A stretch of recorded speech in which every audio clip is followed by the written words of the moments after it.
Bueno, arranco por... Los lugares comunes son horribles, pero decir que Beto no necesita presentación sobra. Le pusimos de título, no sabíamos si ponerle, si no, al principio años de compromiso con la democracia, después dijimos ponemos 50 años, después ponemos medio siglo daba demasiado, ¿no? Y le preguntamos a él, porque la primera imagen que yo tengo de Beto, no porque la conociera desde hace mucho, la conozco relativamente desde hace poco, pero es la más vieja que registro, es la de Beto con un megáfono en la Plaza de Mayo. Y me imagino, no le pregunté exactamente el año, pero una curiosidad que tengo, que quizás nos pueda aclarar, es si pertenece...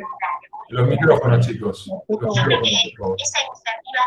Mutea los micrófonos, Diego, por favor. Diego. Diego.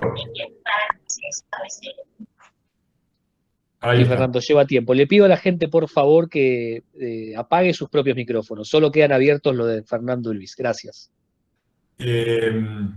Bueno, decía que la curiosidad es si pertenece al año 75 y al 76, porque también lo voy a decir de memoria. Los primeros exilios, así como las primeras desapariciones, no empezaron en el 76, empezaron en el 75 y en el 74 algunos. Me parece que Beto fue uno de los primeros. Y si no recuerdo mal, todo esto lo cito de memoria, pero es interesante para comparar los discursos actuales con las viejas realidades. Se tuvieron que exiliar, tanto él como Alterio, por haber sido actores de la Patagonia Rebelde, si no recuerdo mal. Y me parece recordar también que la película tenía un final, en los episodios de la Patagonia y de la represión que hubo, terminaba en el libreto original con el asesino, el general que había ordenado, o el teniente que había ordenado los fusilamientos, rechazado por unas prostitutas en un burdel que se habían negado a atenderlo por ser quien era. Y ese era el final original, y tuvieron que cambiarlo por un pedido del gobierno peronista en ese momento, de que eso era demasiado insultante para el ejército argentino. Entonces Olivera tuvo que buscarle otro, y así todos la censuraron y la persiguieron, y el propio Olivera sufrió. Pero estoy hablando yo, acá venimos a escucharlo a Beto. Me gustaría que arrancaras de ahí, que contaras, si tenés ganas, ¿no? Porque por ahí te trae recuerdos dolorosos, y contaras un poco de aquella época, y después que te largues tranquilo a contarnos lo que estás viendo, cómo estás viendo el país y a dónde te parece que estamos yendo.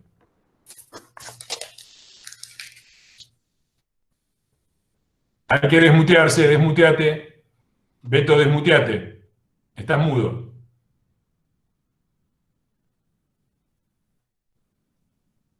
¿Podés desmutearlo vos, Diego? No, cada uno se tiene que desmutear.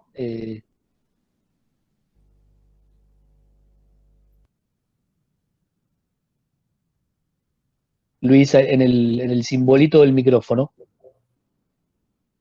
Pero no, ahí está, ahora está. Perfecto. Dale. ¿Me escuchás? Perfecto.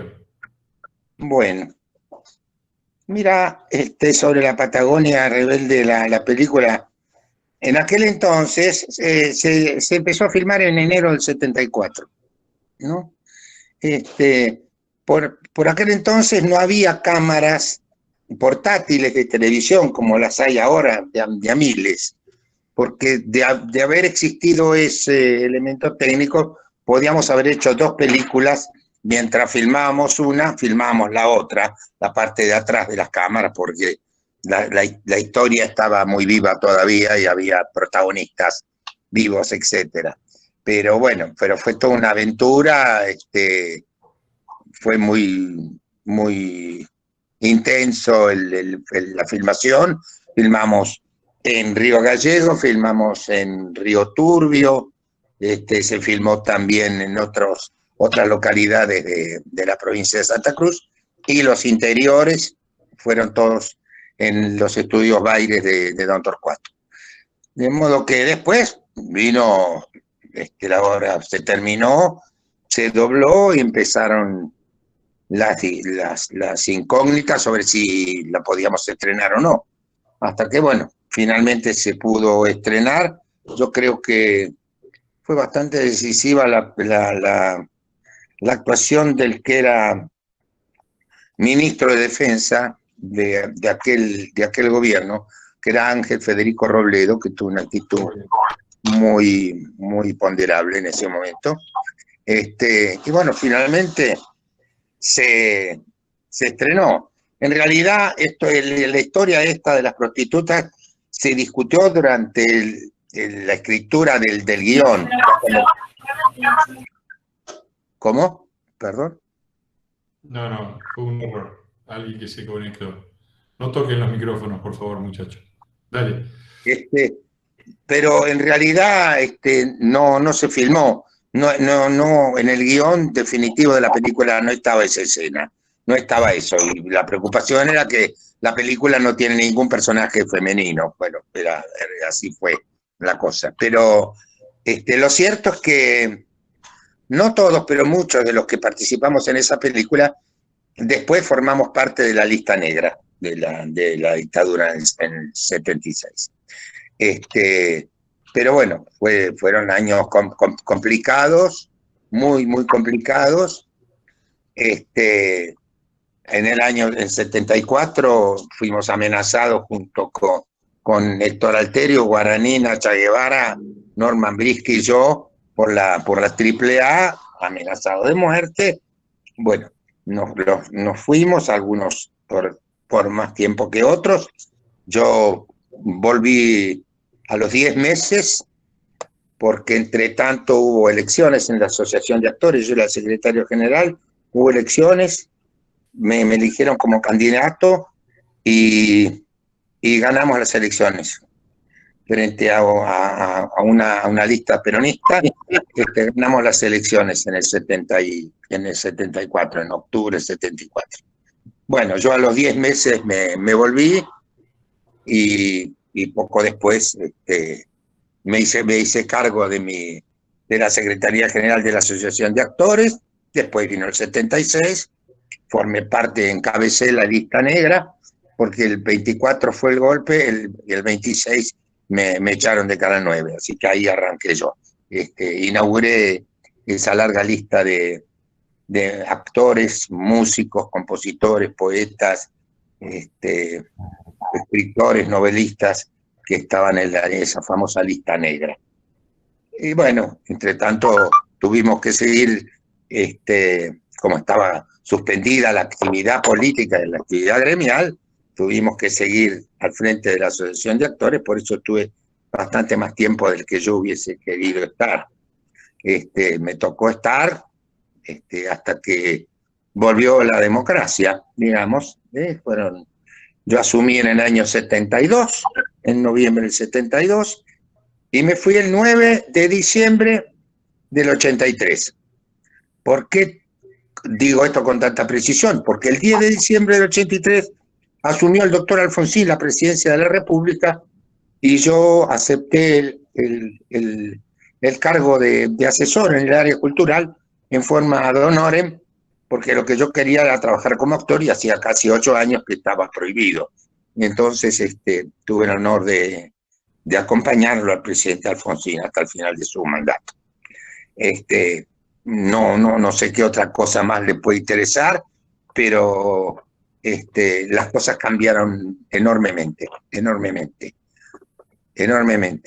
Empezando porque creo que los primeros días del 84, los primeros días de febrero del 84, el presidente Alfonsín mandó un proyecto de ley al Parlamento por el cual desaparecía lo que se llamaba el ente de calificación cinematográfica, que no era otra cosa más que el Instituto de la Censura, que tenía un edificio propio.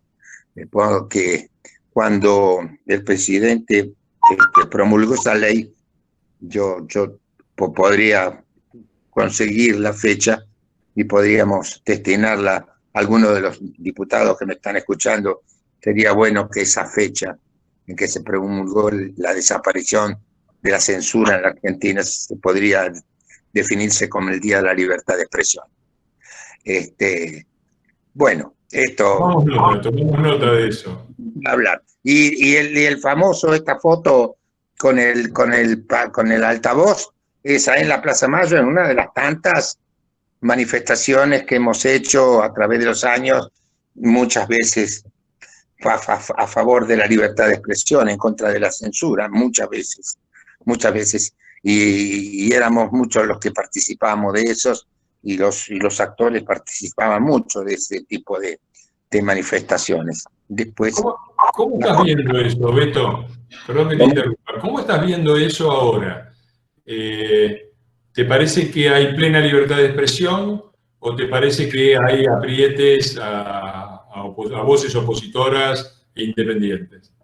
No, yo no creo que haya falta de libertad de expresión. Lo que sí hay es lo que se ha dado en llamar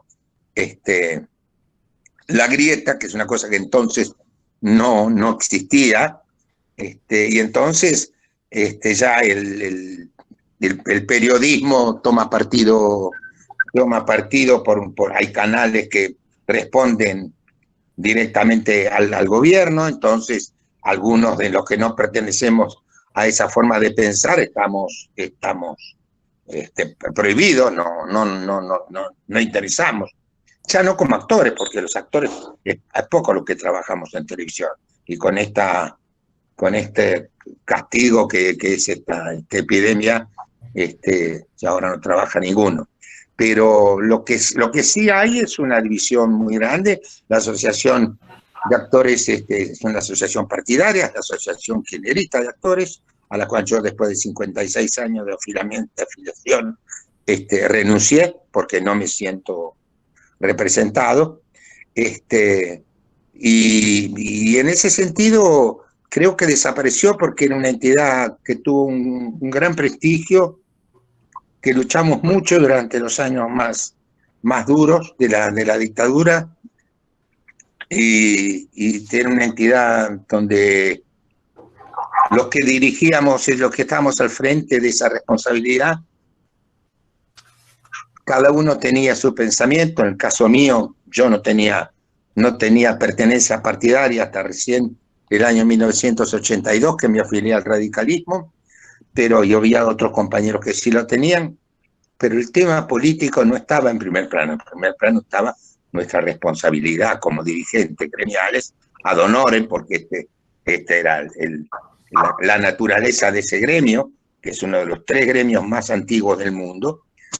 El año pasado cumplió 100 años, y por supuesto era una cuestión simplemente ética, por eso no cobrábamos, porque si alguna característica particular tiene nuestro oficio, nuestra profesión, es la irregularidad del trabajo, de modo que sería una ironía que los dirigentes tengamos una remuneración y los asociados están con Jesús en la boca a ver si tienen el mes que viene trabajo, que es lo que está pasando, por ejemplo, ahora. Pero la verdad es que yo estoy muy orgulloso de haber sido dirigente de esa entidad, de haber compartido con compañeros que pensaban de forma muy distinta a la nuestra, pero eso no estaba en el primer plano. En el primer plano estaba nuestra responsabilidad, y el trabajo era sagrado, porque el trabajo del actor hay que tomarlo con mucho cuidado porque dura poco, no se sabe cuánto, entonces en eso hay que tener mucho respeto.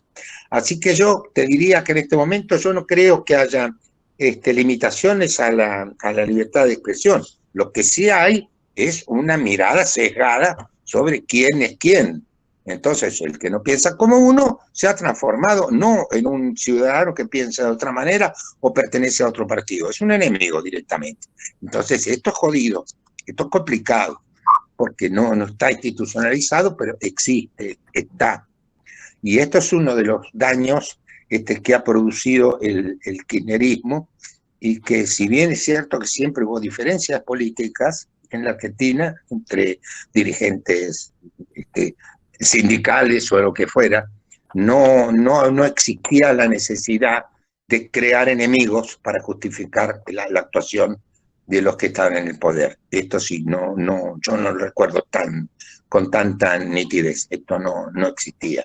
Entonces eso es una pena, porque hemos dejado de ser una entidad con un gran sentido de la solidaridad, de la familiaridad.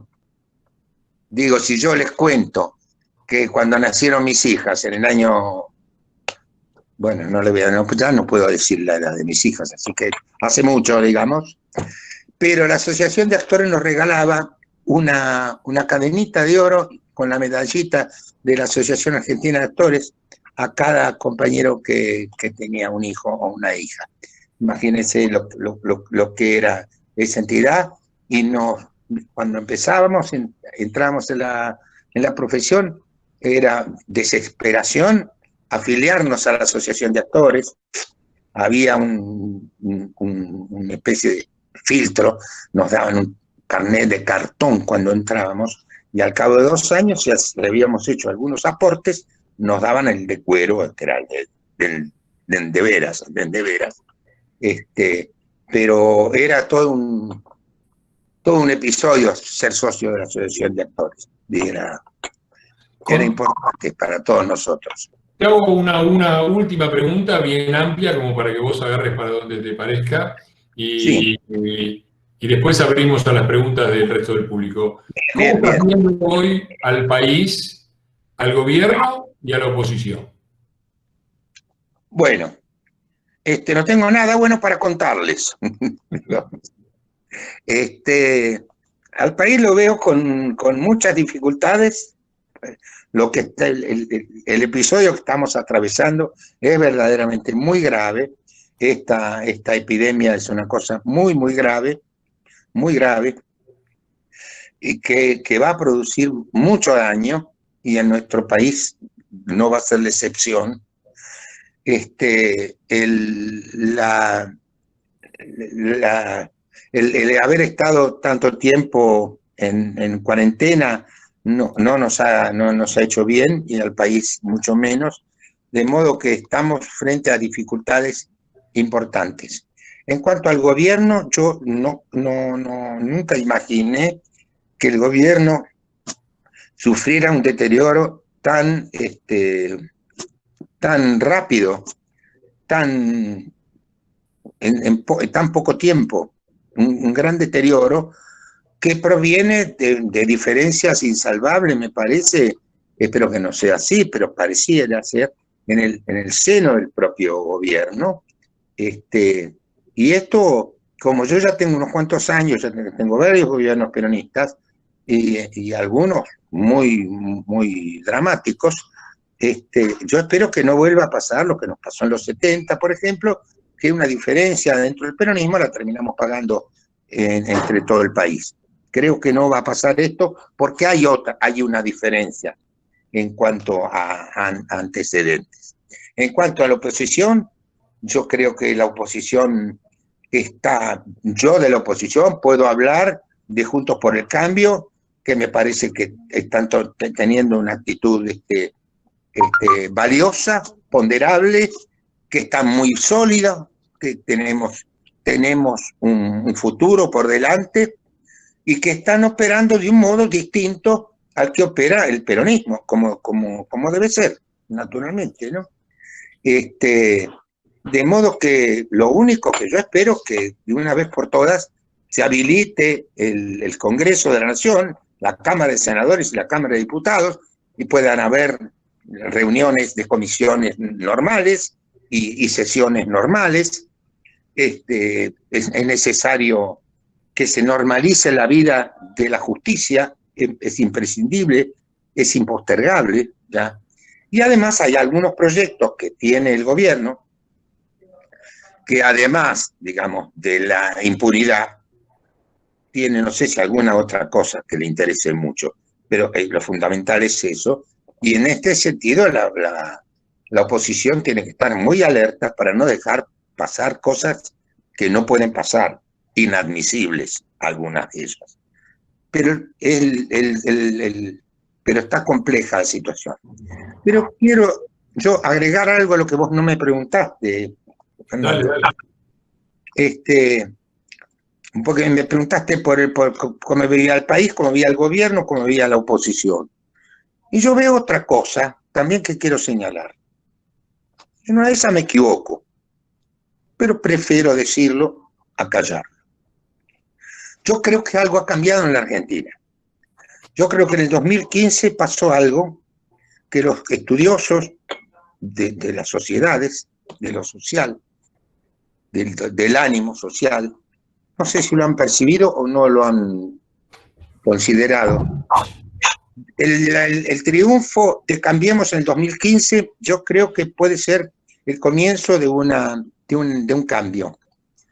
Las cosas no se dieron como imaginábamos nosotros. Hemos cometido muchos errores, hemos ido para atrás tratando de corregir, hemos reconocido los errores, que eso es una cosa valiosa. Para el peronismo no, para el peronismo son errores y nada más. Pero para nosotros, cometer un error y reconocerlo, me parece que es valioso. Pero estábamos convencidos desde hace muchas décadas de que la gente, como ocurrió en el 95, por poner un ejemplo, votaba con el bolsillo. Y resultó que en el 2017 las cosas no estaban bien económicamente y el gobierno de Cambiemos volvió a ganar. Con lo cual me llevó a pensar a mí, pero ¿será cierto que nada más que con el bolsillo vota la gente? Y me pareció que algo estaba pasando, y efectivamente pasó, y hubieron algunas manifestaciones multitudinarias que se dieron en Buenos Aires y en otras ciudades, que nos daban la sensación de que la gente andaba con ganas de salir a la calle. Y después pasó la catástrofe de las PASO del año pasado, que lastimó profundamente al gobierno. Las cosas estaban muy mal, y una remontada que no fue producto de la casualidad, fue producto de la decisión política del gobierno de tomar algunas determinaciones, de salir a la calle. Creo que fue el 24 de agosto, que salieron miles y miles de personas. El resultado de las elecciones fue muy sorprendente para algunos, y la gente tampoco, el 41% no votó con el bolsillo, votó una convicción de que quiere la gente, quiere la república y quiere la democracia. Y ahora se está dando otra vez la evidencia. Sería una torpeza de parte nuestra no darle la trascendencia que tienen, porque las últimas dos manifestaciones populares masivas, me refiero a la del 20 de junio y a la del 9 de julio, más lo que significó la manifestación popular con el tema de Vicentín, nos están dando la idea de que hay mucha gente que tal vez no pertenezca a ninguno de los partidos, o algunos, otros no, muchos no, del acuerdo de Juntos por el Cambio, pero que se están interesando por la política, tal vez como nunca lo hicieron. Yo quiero decirles, el entusiasmo, voy a tomar un poquito de café, el entusiasmo por la política que yo veo en este momento en la sociedad argentina, lo único parecido que yo encuentro es el año 83, donde estábamos a punto de salir de esa horrorosa dictadura, y había un fervor con mucha más presencia de los partidos que ahora, pero había un fervor político en el mundo universitario, ¿no? Después las cosas se fueron calmando, o aplanando, o achatando, o resignando, vaya a saber qué. Y esto, ahora lo estamos viendo. Hay miles y miles de argentinos que se están interesando por la política, y que, como me dijo una vez un señor en un salón del Club de Leones, en una reunión no partidaria, dijo: yo tengo 52 años, nunca me interesé por la política, ni jamás me imaginé que iba a estar al lado suyo en una reunión política. La gente se interesa por la política, la gente la está demostrando, y la gente está influyendo enormemente. Y esta es la gran esperanza que yo tengo en el país. Falta mucho todavía por andar, pero tenemos una reserva, un capital político, un crédito político que me parece que todavía no ponderamos debidamente. Yo creo que ese capital político del que disfrutó durante tantas décadas el peronismo, lo ha perdido. Ese capital político, ese crédito político que tenía, se llamó la calle, y la calle se la ganamos nosotros al peronismo. Nosotros somos los republicanos, los democráticos, los que queremos un país serio, decente y con una esperanza para todos nosotros, incluso para los veteranos como yo, que insistimos en tener un país mejor.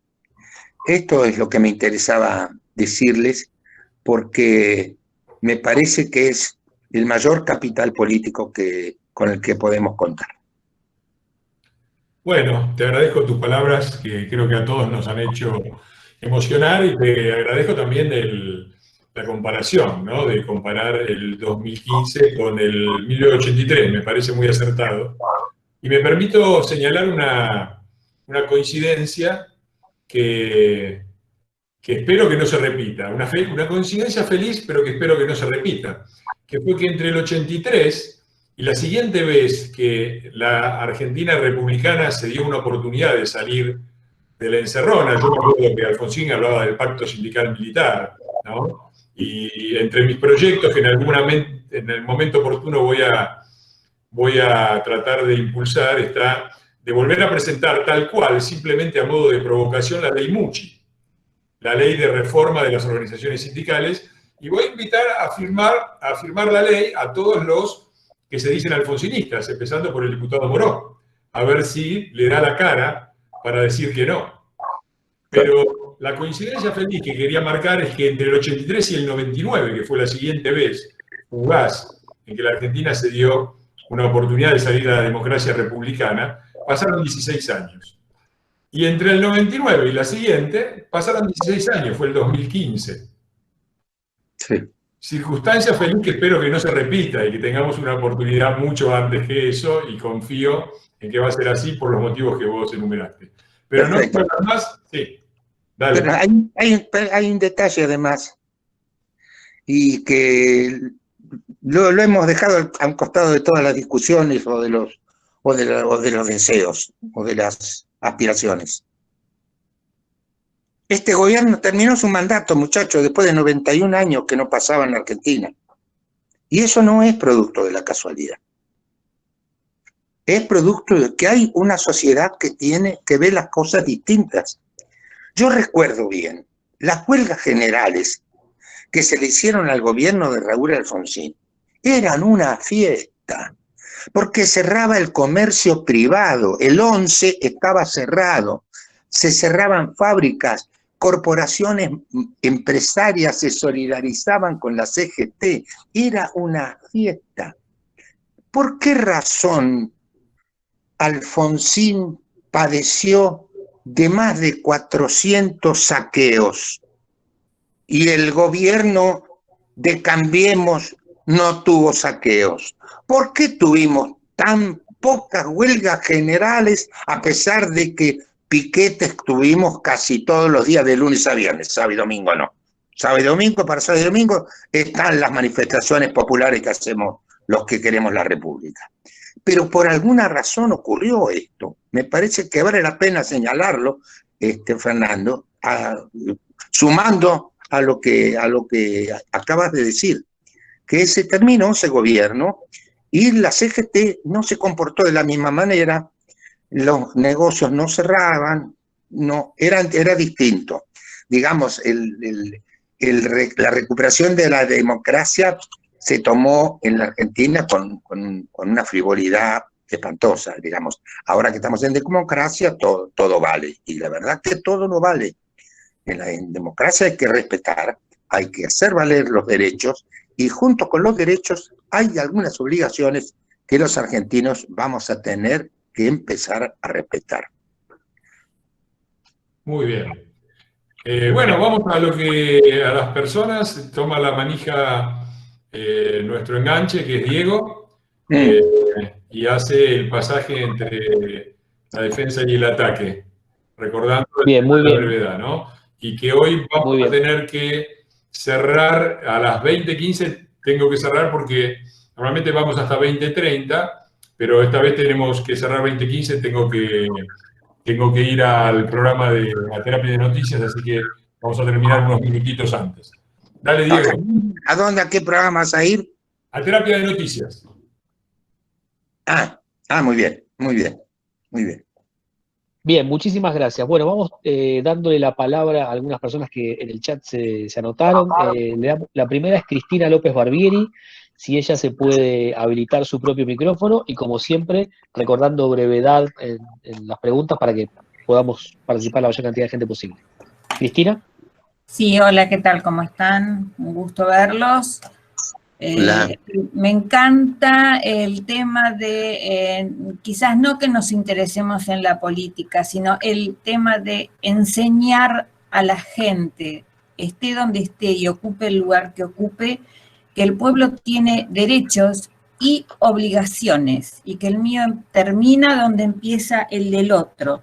Esto, yo les pido, por favor, que hagan docencia, porque la gente no lo sabe. Lo escucha tipo versito, y si hay que estar en la política con ustedes es porque seguramente algo estarán buscando, algo estarán arreglando, pero no entienden que es por nosotros. Los chicos no saben lo que es trabajar, si para qué, si tengo el plan. A mí mi mamá me enseñó que la plata se gana trabajando, y con eso me pude recibir de abogada y soy muy feliz. Pero entiendo que la gente no sabe, no entiende. Y cuando ustedes hablan de política y de cosas y de campañas y de qué sé yo, ¿saben que la gente no entiende un cómo? Tienen que enseñarle, miren, esto es por esto. No entienden cuáles son sus derechos, hay que aclarárselos. Ustedes tienen derecho a, pero ojo, que tienen obligación de. Entonces, ahí vamos a hacer una sociedad que nos respetemos entre todos, porque si no nos respetamos entre todos, mal nos va a ir. Ya nos está yendo bastante fulero, les digo.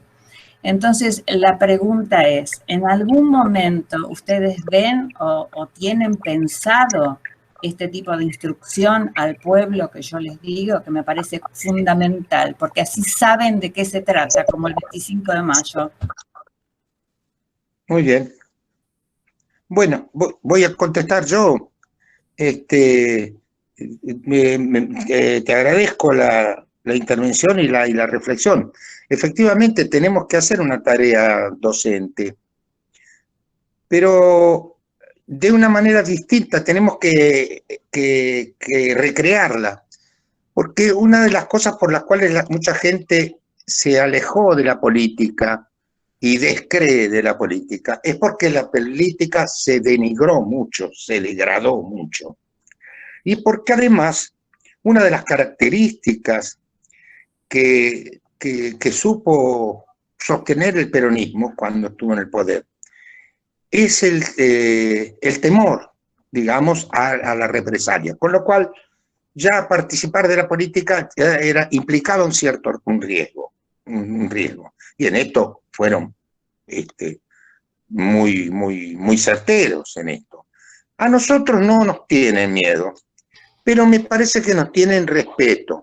Yo creo que hay que hacer una tarea docente en este sentido, recuperar la noción de que la vida se gana trabajando. Esto va a llevar un tiempo, así como va a llevar un tiempo mejorar la educación en la Argentina. No va a ser una cuestión de 2 o 3 buenas cosechas de soja, ¿eh? Hay cosas que van a llevar mucho tiempo y no van a llevar tiempo. En el caso de la gente que podemos suponer que está apoyándonos a nosotros a recrear un frente político que pueda competir y volver al poder e insistir con la República Democrática, yo creo que hay algunas cosas, esta amiga que acaba de hablar, que me gustaría que tuviera en cuenta, más allá de que a veces la gente no se acuerda o no entiende, o algunos entienden y mejor no les conviene entender del todo. Pero en estas manifestaciones populares extraordinarias que se han hecho en estos últimos meses, hay un hecho que fueron también con algunos cacerolazos que hicimos nosotros durante nuestro propio gobierno, por ejemplo, el 1 de abril del 2017, que fueron los primeros que se hicieron el día sábado para no joder a nadie o a la menor cantidad de gente posible. No se vieron uniformes de policías, no hubo hechos de violencia ninguno. De modo que es mucha gente, muchas decenas, cientos de miles de personas. El último, el 9 de julio, fueron más de 70 ciudades en que la gente se manifestó. Y no hubo violencia, y no hubo uniformes, y nadie tuvo miedo de manifestarse y de decir lo que quería decir. En este sentido, también te estoy respondiendo, Fernando, al tema de la libertad de expresión. La verdad, la gente perdió el miedo. De modo que esto es un capital que debemos tener en cuenta nosotros para hacer, y en esto estoy de acuerdo con Cristina, docencia en la medida en que seamos capaces o se nos haga posible de hablar de este tipo de cosas y de volver a hablar de que la vida se gana trabajando y que, como también lo decía el doctor Alfonsín, el trabajo es lo que le da dignidad al hombre y a la mujer. Eso es lo que puedo contestar por ahora. Muy bien. El siguiente turno es para Hernán Ritaco. Si Hernán se puede habilitar su micrófono. Hernán Ritaco, sí. A ver, ahí está, muy bien. Brevedad, te pido, por favor. Bueno, gracias, un gustazo poder hablar con ustedes. Yo tengo dos preguntas. La primera es tanto para Beto como para Fer. Y es la siguiente: ¿cómo se hace? No, es cierto que hay una parte de la sociedad que no votó con el bolsillo y que votó por valores. Pero ¿cómo hace esa parte de la sociedad y su representación política para jugar el juego de la política con un adversario que no respeta las normas del juego, ni la república? ¿Cómo se hace? No. Fernando, hay que insistir con esto. Nosotros no podemos sumarnos a hacer política de otra manera. ¿Cómo hacer? Aceptó. La gente sale a la calle en más de 70 ciudades. ¿Por qué no la manda nadie? Porque necesitan expresarse y me parece que hay que hacer mucho esfuerzo. Efectivamente, se hace difícil, pero yo creo que no es imposible. Pero no podemos modificar la manera de entender y de concebir la política, porque nuestro adversario utiliza otras armas. No me parece, porque las armas son las armas. Justamente yo digo que, digamos, uno no puede defender la república violando los principios de la república y la democracia. Pero decía, ¿cómo hacemos nosotros para jugar este juego de la política con un adversario que no la respeta? Yo tendría una respuesta. Yo una metáfora deportiva, porque 20 años me dediqué al deporte. La política argentina es un partido entre peronistas y no peronistas, entre los cuales algunos somos muy críticos del peronismo, pero es un partido muy raro, porque es un partido de fútbol, donde el otro equipo juega al rugby, es decir, agarra la pelota con la mano, te hacen tackle, donde además la cancha está inclinada a favor de ellos. ¿Cuál es eso? El referí te bombea. Eso claro, a eso me refiero. Está clara tu pregunta. Ahora, yo tengo para esa respuesta una respuesta peronista. Una frase del general. El general dijo, dentro de la ley todo, fuera de la ley nada. La segunda parte ya la explicó Luis y no voy a abundar. Fuera de la ley nada, fuera de la Constitución nada. No se puede construir una república violando las reglas de la república ni aplicando la violencia. Lo digo de nuevo acá por el famoso tweet y el retweet y toda esa confusión. Los que me conocen saben que permanentemente hago una prédica de no violencia, de respeto de las leyes y de la Constitución. Eso es fuera de la ley nada. Ahora, falta la otra parte, que yo creo que un poco la crítica de Hernán viene por ese lado, que es dentro de la ley todo. Y me parece que en ese sentido yo estoy de acuerdo en que nuestro gobierno fue un gobierno de alguna manera con un programa enorme que abarcaba todo, porque era un país que había que rehacer todo, había que rehacer los puentes, la infraestructura, recuperar la reserva, bajar el déficit fiscal, bueno, las instituciones, la justicia, ir contra la impunidad, luchar contra la droga. Era una cosa impresionante con muy poco poder político, con muy poco, porque nosotros manejábamos el Ejecutivo, pero no manejábamos ni diputados, ni senadores, ni las provincias, ni la CGT, ni los piqueteros, ni la justicia, ni nada. Pero yo creo que la principal debilidad nuestra fue esa, no la falta de voluntad política. Pero, insisto, igual creo que necesitamos una voluntad política más fuerte. Necesitamos saber que dentro de la ley todo, tenemos que jugar en el límite de la ley, no 3 metros más atrás, en el límite de la ley, porque ellos juegan del otro lado.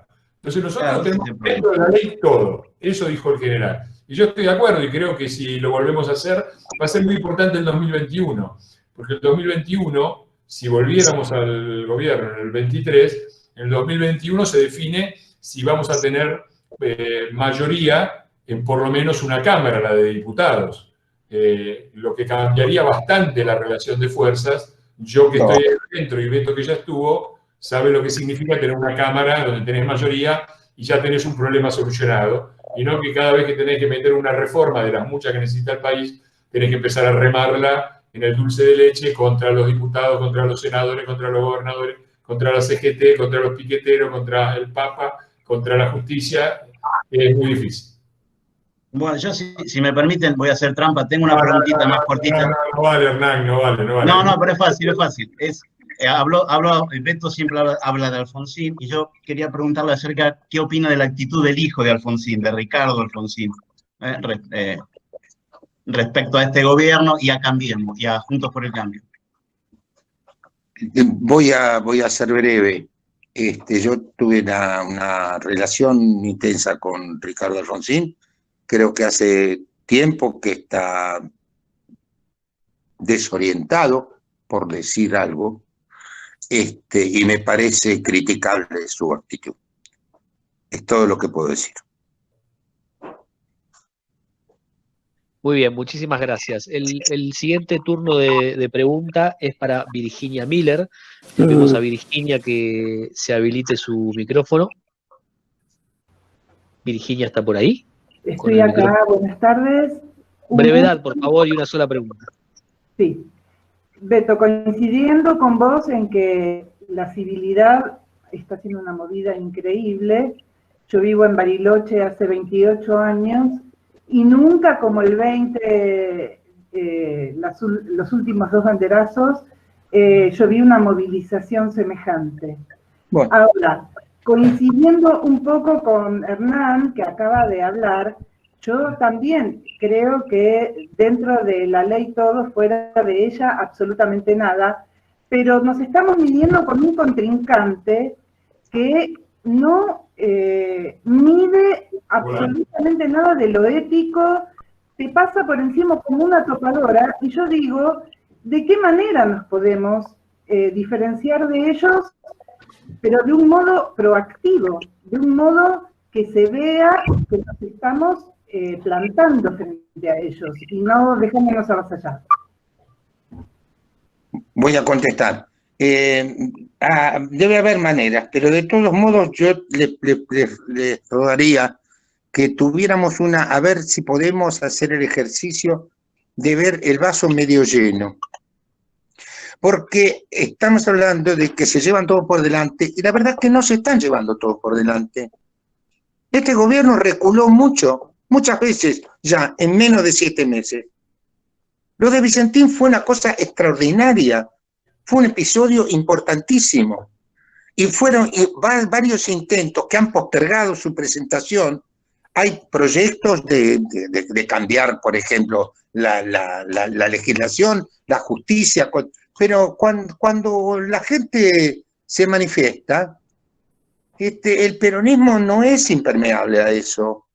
Y la justicia tampoco, la justicia también son ciudadanos que tienen una tarea muy importante, una responsabilidad muy grande, y que efectivamente, bajo amenaza, es una manera de pensar y de ver las cosas, y cuando tienen el respaldo de mucha gente que está esperando que ellos hagan las cosas bien, en una de esas pueden cambiar algunas cosas.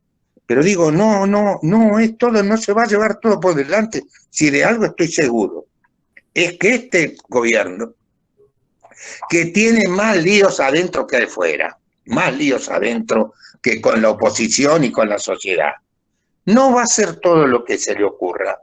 Por más que esta señora, lo único que le interesa es salvarse de ser juzgado. Porque, entre otras cosas, el otro día escuché a alguien decir por televisión algo que me pareció muy básico, una especie de lógica aplastante, que dijo, la verdad es que es complicado y hay que tener mucho coraje para condenar a esta señora. Dijo, pero también hace falta mucho coraje para firmar una sentencia que diga que es inocente. Y yo creo que tenía razón esta señora. No tienen todo a su favor. Y cuando hay una sociedad que está alerta a esto y que se entera de muchos detalles que hace años no se enteraban, porque lo que hemos tolerado nosotros durante el menemismo no tiene nombre, si nos llegamos a acordar, no podemos sacar el suicidio. Pero ya la gente no tiene la misma paciencia, Virginia. Yo creo que vamos a poder, y como decía recién Fernández, yo creo que en las próximas elecciones tenemos que hacer una gran campaña, porque eso es definitivo. Porque yo quisiera saber qué sería un gobierno peronista con kirchnerismo y todo, si estuviera con minoría en las dos cámaras, y en la justicia también, y con una central obrera que representa solamente a los peronistas, con una oligarquía sindical que es una cosa intolerable, ya no sé hasta cuándo. De modo que yo tengo esperanza, Virginia. Muy bien, muchísimas gracias. El siguiente turno es para Carlos Rosendo Villoldo. Si puede habilitar su micrófono. Hola, buenas tardes, ¿me escuchan? Sí. ¿Qué tal? Adelante. Antes que nada, mandarle un gran saludo a Luis. Es un referente para todos los que venimos también del radicalismo. Alguna vez he militado en el partido. Y en función de eso, preguntarle qué opina de la postura que, por ejemplo, expresó el presidente del partido, Cornejo, con respecto a cuál es el papel que debería jugar Macri en futuras elecciones o en el futuro de Cambiemos. Y también la misma pregunta para Fernando. Digo, saber qué opinan del rol que debería jugar el expresidente en el futuro de esta coalición y para futuras elecciones.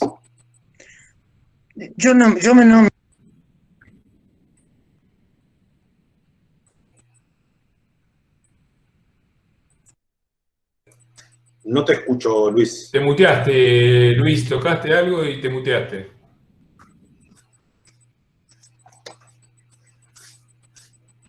Dale de nuevo. Desmuteate y dale de nuevo, Luis. ¿Cómo es? Me muteé. Ahí está.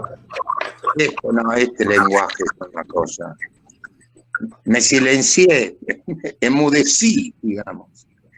Que lo repito, entonces. Bueno, por favor. La verdad es que yo no me atrevería primero, no me parece que el presidente de la Unión Cívica Radical tenga que opinar sobre alguien que fue presidente de la República, está vivo y sano. No es un momento para eso. Creo que tenemos otras prioridades y circunstancias que se nos vienen encima, para las cuales necesitamos de todos, absolutamente de todos, para enfrentar estos embates con los que se va a venir el peronismo. Y en todo caso, no es momento de hablar de candidaturas, no me parece. Yo creo que estamos ahí, tenemos en esta coalición política que está firme, y esto es extraordinariamente importante, al cual se está sumando gente de otros partidos también, como el caso de Miguel Pichetto y otros compañeros de Pichetto.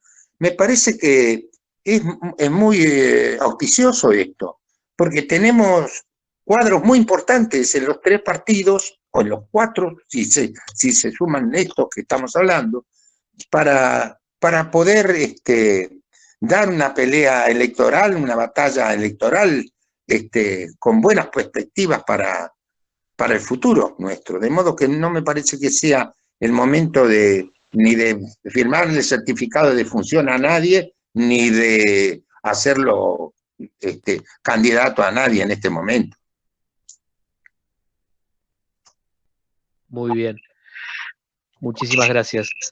Fernando, ¿querías aportar algo? O... Sí, me preguntaron también a mí, no quiero eludir la respuesta. Yo creo lo esencial es lo que dice Beto. Me parece que falta mucho. Claramente, el PRO fue una fuerza formada casi con el objetivo de llevar a Macri al gobierno de la ciudad primero y a la presidencia después. Y logrado este objetivo, tiene que repensarse, porque ya Macri ha dejado de ser el líder obligatorio. Y por lo tanto hay otras candidaturas que son todas respetables dentro del PRO, por el liderazgo del PRO, y fuera del PRO, por el liderazgo de Juntos por el Cambio. Eso es así, pero eso tampoco quiere decir que Macri esté descartado. Me parece que es un candidato más, es el candidato que perdió las elecciones, pero también fue el que terminó el gobierno por primera vez en 91 años y se fue con el 41%. No me parece tampoco que sean títulos pequeños. Y si vos me preguntás ahora, si yo tuviera que votar hoy, si hoy fuera 2023, entre los candidatos de hoy de Juntos por el Cambio, el mío sería Macri. Lo que no quiere decir que mañana no sea otro, y mucho menos quiere decir que si es otro yo voy a jugarle en contra, porque sería suicida, ¿no? Pero bueno, a mí lo que me molesta de sobremanera es cuando se habla de, y ya me peleé con eso con muchos, incluidos importantes periodistas, líderes en la mañana radial, cuando nos hablan de sucesiones naturales. Muchachos, porque es Macri y la sucesión natural es el siguiente jefe de gobierno de la Ciudad de Buenos Aires, Horacio, a quien yo respeto mucho y que tiene una tarea no fácil. Pero sucesiones naturales hay únicamente cuando muere la gente o en la biología. En la política hay gente que toma decisiones y el año que viene habrá que decidir candidaturas y después en el 23 habrá que decidir candidaturas y lo haremos los dirigentes, los afiliados y los ciudadanos. Y las sucesiones naturales no tienen nada que ver. Eso sí me molesta porque me parece deshonesto plantearlo de esa manera. Nada más. Muy bien, muchísimas gracias. Estaba anotada de turno Sandra González. Si Sandra se puede habilitar su propio micrófono. Sí. ¿Sandra? Sí, sí. ¿De dónde sos, Sandra? Soy de Capital. Ah, bueno. Primero, gracias a todos. La verdad que muy buena experiencia. Y coincido plenamente con lo que dijo Luis Brandoni.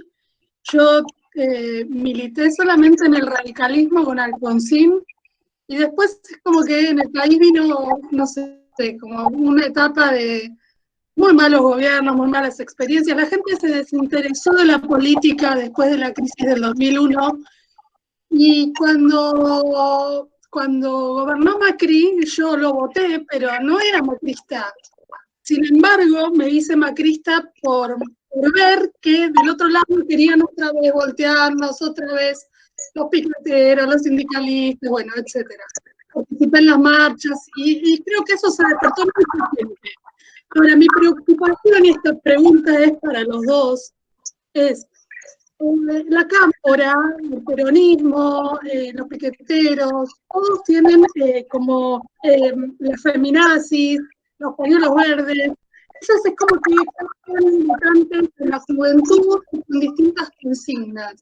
Entonces, nosotros, el PRO, la UCR, el ARI, el partido de Lilita, ¿qué vamos a hacer para captar votos de la juventud? Porque me parece que es muy importante. Nosotros que somos adultos, que vivimos ya esta historia de golpes y demás, sabemos que vota por primera vez en el 2021. Sabemos que adoctrinan en las escuelas y demás.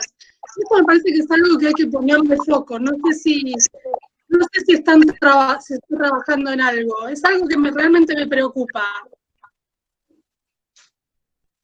Dale, Fernando. Escuche.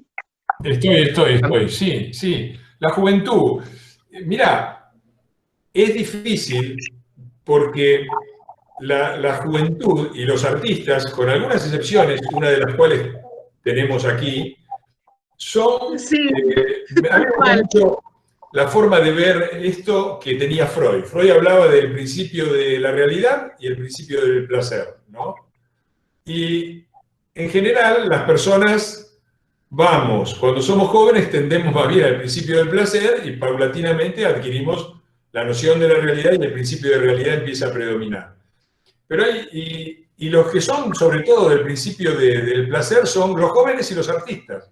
Son gente del principio del placer. ¿Quién puede ser, un joven tiene... Entonces, para quien está atado al principio del placer, y yo creo que esto explica un poco la fascinación del peronismo y de los totalitarismos en general sobre los jóvenes y sobre los artistas, es que permiten el sueño épico, la revolución, la restauración, la gesta liberadora, ¿no? Están siempre en una...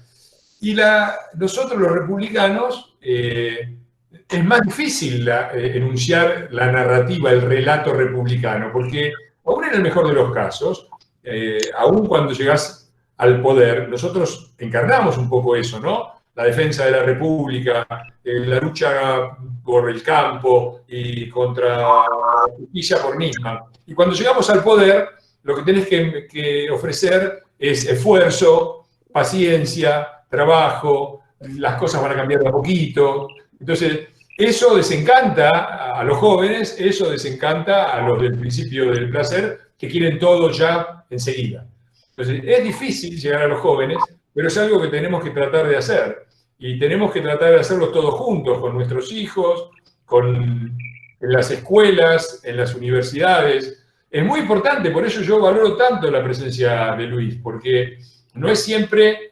el artista tiene algo emocional que ofrecer al joven, una figura más épica, más romántica que la del político. Entonces es tan importante y tan valioso las contribuciones que puedan hacer. Exacto. Muy bien. Bueno, me parece. Yo tengo una curiosidad, yo no sé si Fernando vos podrás responderme, pero yo tengo entendido que el año pasado, en el transcurso del año pasado, hubo toda una época de elecciones en las universidades de Buenos Aires. Y en ese sentido, creo que los resultados fueron auspiciosos para... Así es. ¿Cómo? Así es, las dos cosas fueron buenas para nosotros y demuestran que tampoco es cierto que toda la juventud, porque si no se comerían las universidades. Y la verdad es que en las universidades está bastante parejito todo, ¿no? Muy bien, bueno, eso quería señalar, porque me parece que es verdaderamente importante. Y lo que decía, simplemente para ratificar lo que decía Fernando recién, no es grato reconocerlo, pero es la verdad.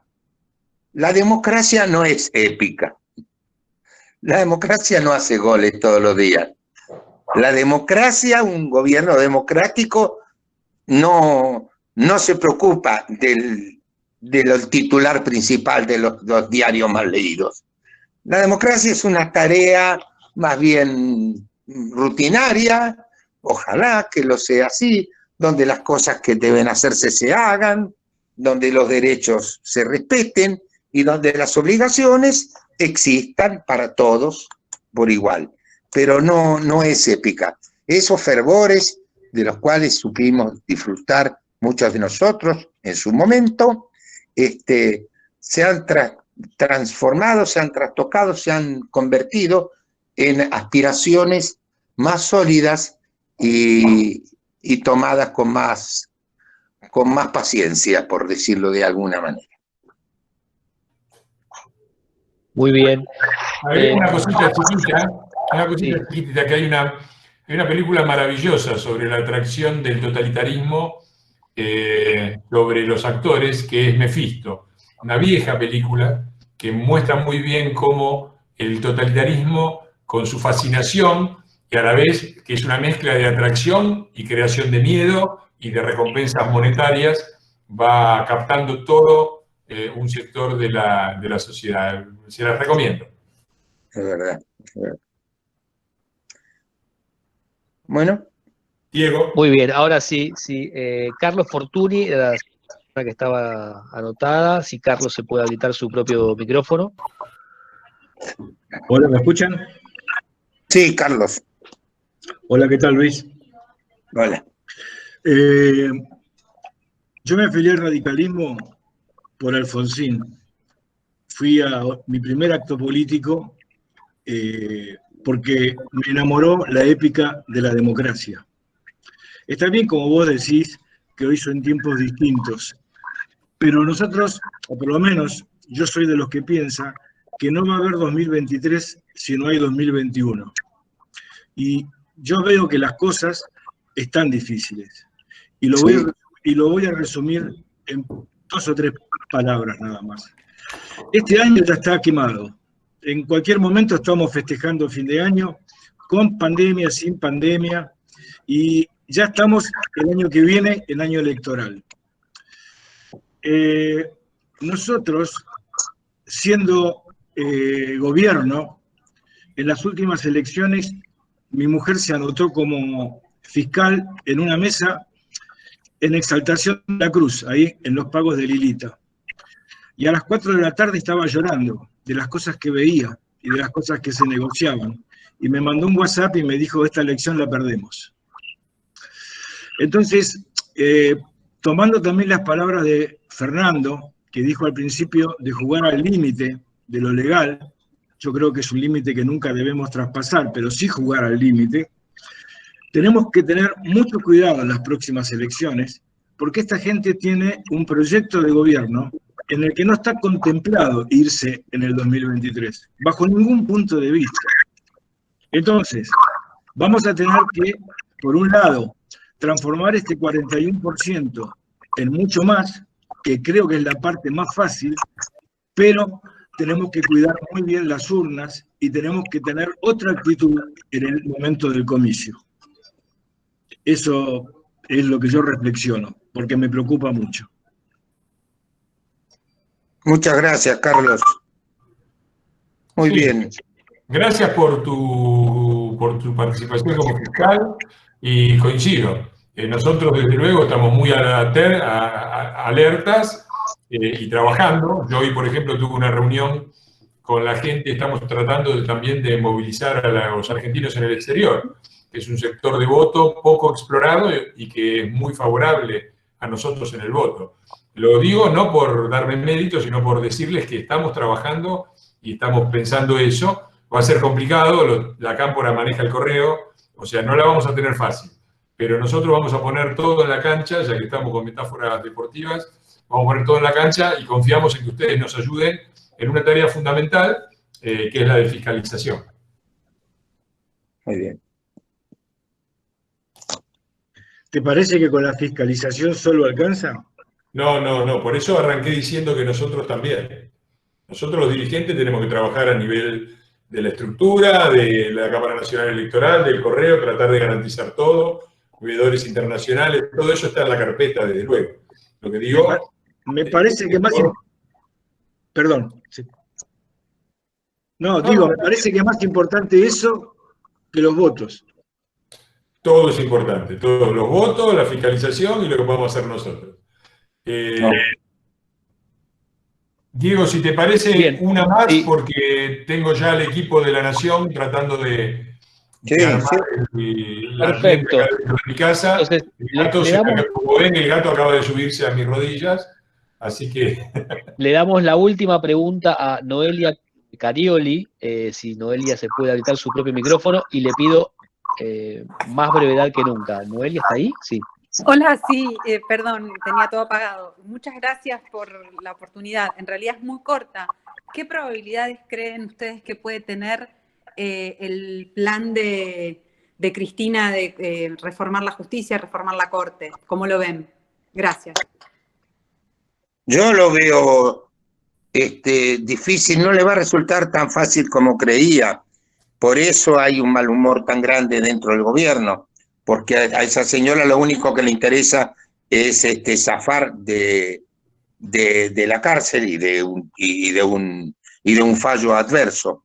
Pero no le va a resultar tan fácil, no creo. Es muy difícil condenarla y es tan difícil como declararla inocente, porque eso no se lo va a comer nadie. Entonces no es tan fácil. Yo no sé. Yo tengo mi expectativa. Dios te oiga. Gracias. Espera, dejame un cachito porque también quería decir algo en eso. A mí me parece lo mismo que a Beto. Yo creo que es una batalla abierta. Y coincido con Beto en algo que dijo, que me parece muy inteligente. Yo a veces digo que nosotros tenemos un electorado, y me incluyo, ¿no?, como dentro del electorado, un votante champán, ¿no?, un votante muy exquisito, y que suele ver siempre la parte vacía del vaso. Yo insisto con lo que dijo Beto. Acuérdense que empezamos la cuarentena con el gobierno amenazando quedarse con el control de toda la salud privada y de los respiradores, y avanzar, y Vicentín, y el impuesto a las grandes fortunas, que después íbamos a pagar los que tenemos un departamento de 3 ambientes. Todo eso está ahí, está como amenaza, no se bajó, pero no es que se llevaron puesto el país.